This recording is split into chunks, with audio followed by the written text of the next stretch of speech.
रुखासा साहब, जिस तरह से हम देख रहे हैं माजी में भी फैसल वाडा साहब जो हैं वो इशारों के नायों में कहते रहे हैं, तहरीक इंसाफ को नुकसान पहुंचाने वाले किरदारों का वो जिक्र भी करते रहे हैं। आज हमने फिर देखा, फिर वही आवाज़ें उठ रही हैं जैसे कि पार्टी में मुनाफिक हैं, आस्तीन के सांप मौजूद हैं।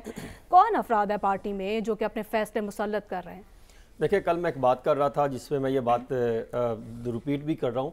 कि जब वफाकी हुकूमत या कोई भी हुकूमत किसी एक सियासी जमात के लिए जो है उनके लिए आप पाबंदियां लगा दें और फिर आप यह कहें कि हम बिल्कुल मुफाहमती रास्ता इख्तियार करते हैं, तो इसकी बात मैं कर रहा था कि मैं ये बात कल कर रहा था कि जब आप मुफाहमती रखते हैं तो आप उनके लिए गुंजाइश छोड़ें, और जो सियासी जमात नहीं होती वो खुद ब खुद अपने अंदर लड़ के जो है वो अपना इख्तिताम पाती है। और उसका आज आपने सेकंड मल्ला सामने ले आई जी। हुआ क्या, देखे, पाकिस्तान तहरीक इंसाफ आज से नहीं है, इक़्तिदार में आने से पहले ही आप 2012-13 में चले जाएं, जब बानी पीटीआई लाहौर जिमखाना में यहाँ बैठ के मुलाकातें करते थे, तो मुझे याद है उस वक्त मैं भी एक दो मुलाकातों में मौजूद था, तो वहाँ भी एक अंबार लगा करते थे कि फलां उसने अपना ग्रुप बना लिया, फलां ने क्या कर लिया, और उनका दिमाग एक ऐसा था कि उनको बता दिया जाए कि ये, वो आखिरी बात को पिक करते थे, हाँ ये बहुत अच्छा कर रहा है, उसकी डायरेक्शन पर चल पड़ते थे। वो मामला ऐसा चल निकला कि जब वो हुकूमत में थे तो उस वक्त भी जब मुलाकातें होती थी तो हम ये बात रखते थे कि आपकी पार्टी में इख्तलाफात हैं, कोई मुनज़्ज़म पहलू हमें नहीं देखने को मिल रहा, बिल्कुल वन साइडेड आप हुकूमत भी चला रहे हैं, वन साइडेड आपके एक पार्टी चलाने का भी एक तर्ज अमल है, इसमें कम अज़ कम आप थोड़ी बेहतरी लाए, थोड़ा जमहूरी तर्ज अमल भी इख्तियार करना चाहिए।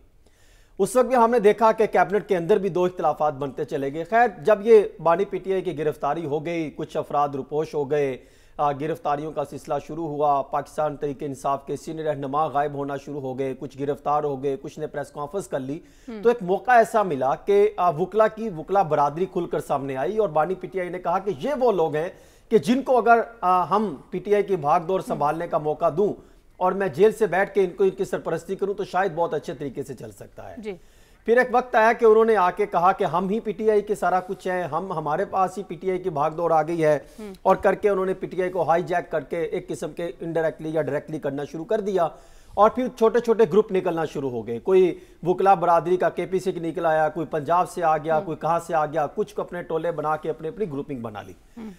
उसके बाद हुआ ये कि पीटीआई के अंदर जब जो सियासी रहनुमा थे जिनका सियासत से ताल्लुक था, बैकग्राउंड सियासी थी, वो किसी हद तक जब उनको किसी गुंजाइश मिली, रास्ता में निकला और वो बाहर आना शुरू हुए, तो फिर ये देखने को मिला कि उन्होंने आके कहा ये तो हाईजैक क्यों है वुकला बरादरी ने, जिनका सियासत से लेना देना ही कोई नहीं है, उन्होंने दरारें डाल के रख दी हैं। तो वो कोशिश करते रहे। अब तीन चीज़ें सामने आ रही हैं, एक ये जो ज़ाती मफादात हैं, और दूसरा हुकूमत जो बनी है खैबर पख्तूनख्वा में उसमें हिस्सेदारी है। हर ग्रुप चाहता है, हज़ारा वाला ग्रुप चाहता है, असद कैसर वाला ग्रुप चाहता है, फिर शेर अफजल मरवत वाला ग्रुप, हर ग्रुप चाहता है कि किसी को उनको कोई ना कुछ हिस्सा अच्छा मिले। और तीसरा जो है वो अफराद हैं जो कहते हैं हमने पार्टी के लिए कुर्बानियां दी और आपने हमको नजरअंदाज कर दिया, आपने हमें किसी कमेटी में नहीं डाला, आपने हमें तर्जुमानों की फरिश्त में नहीं डाला। हुआ क्या, जो 29 मार्च को कोर मीटिंग हुई थी इनकी पीटीआई की,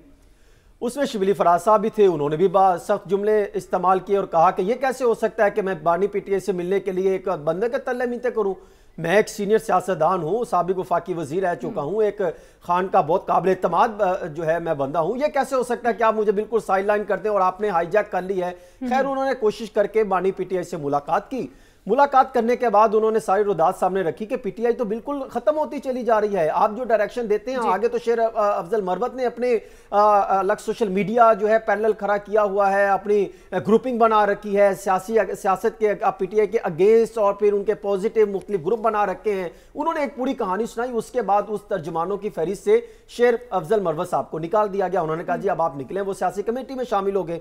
अब जब सियासी कमेटी बनी, एक तो वो मामला खत्म हो गया, उनको मैसेज दे दिया, उसके बाद उन्होंने कहा जी अब उनको आस्ता आस्ता साइडलाइन करना शुरू कर दिया गया। अब मेन दो चार रह गए, उमर अयूब और शिबली फराज साहब। अब आ जाए कि जब इनकी जो कमेटी बनी, 18 रुकनी जो कमेटी बनी है सियासी कमेटी, 14 रुकनी सियासी कमेटी का जो ऐलान किया गया, उसमें कुछ ऐसे अफराद को डाला गया जिनकी या तो ना तो कुर्बानियां उन्होंने दी पीटीआई के लिए उस तरह जिस तरह जो आज सियासतदान बोल रहे हैं और बात कर रहे हैं, जिसमें जो है कई सियासतदान शहरियार अफरीदी ये बात कर रहे हैं, جو ہے اور دیگر بات کر رہے ہیں، وہ کہتے ہیں کہ یہ کون ہے، حافظ فرد کہاں سے آ گیا؟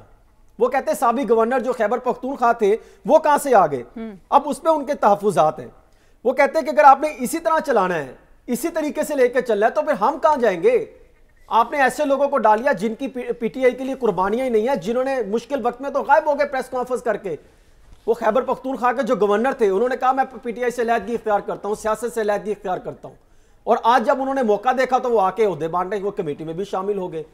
تو یہ اصل میں جنگ چلی آ رہی ہے، اور پھر جو وکلا برادری ہے وہ اپنا بھی حصہ مانگ رہی ہے. اب جب اتنی زیادہ اختلافات ہو جائیں گے، یعنی شروع سے پی ٹی آئی کی جس کی میں بات کرتا ہوں کہ سرپرستی کوئی نہیں رہا، سیاست دان کو آگے نہیں کیا گیا، ان لوگوں کو آگے کر دیا گیا پارٹی کو چلانے کے لیے، ہینڈل کرنے کے لیے، جن کی نہ تو کنٹرول تھا نہ ہی جن کی ماضی میں کوئی تاریخ تھی کہ یہ پی ٹی آئی کو یا اتنی بڑی سیاسی جماعت کو ہینڈل بھی کر سکتے ہیں. اور نہ ہی یہی تو بات تھا، رونا تھا کہ یہ اپنے جو ہے انتخابات نہیں کراتے. اگر انتخابات کرائے ہوتے، کوئی سیاسی بہترین قسم کی ایڈمنسٹریشن سامنے لے کر آئے ہوتے، سیاست دانوں کو ذمہ داریاں تفویض کی ہوتی، تو آج جو پی ٹی آئی کے اندر اختلافات پیدا ہوئے ہیں یہ بڑھ رہی ہیں. آپ کو یاد ہے کہ پشاور میں ایک ریلی ہوئی تھی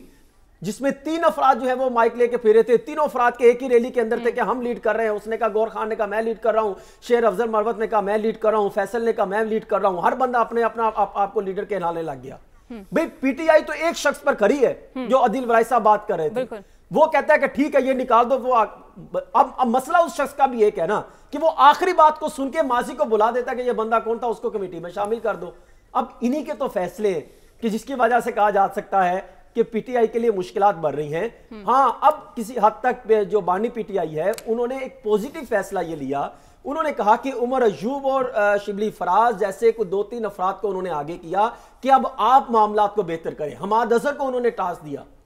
کہ آپ پنجاب میں تنظیم سازی کریں، وہاں پر وہ کام کریں، کیونکہ ان کے مد مقابل بھی تو دیکھیں نا کیا ہونے جا رہا ہے. عید کے بعد یا آگے چند دنوں میں جب گورنر لگیں گے تو وہ ارباب فیملی کے نام پہ اگر ٹکٹ نکل آئی تو وہ کہتے ہیں کہ ہم ان کو دے دیں گے. ان کی صاحبزادی کو گورنر بنانے کی باتیں ہو رہی ہیں. تو اگر آسمہ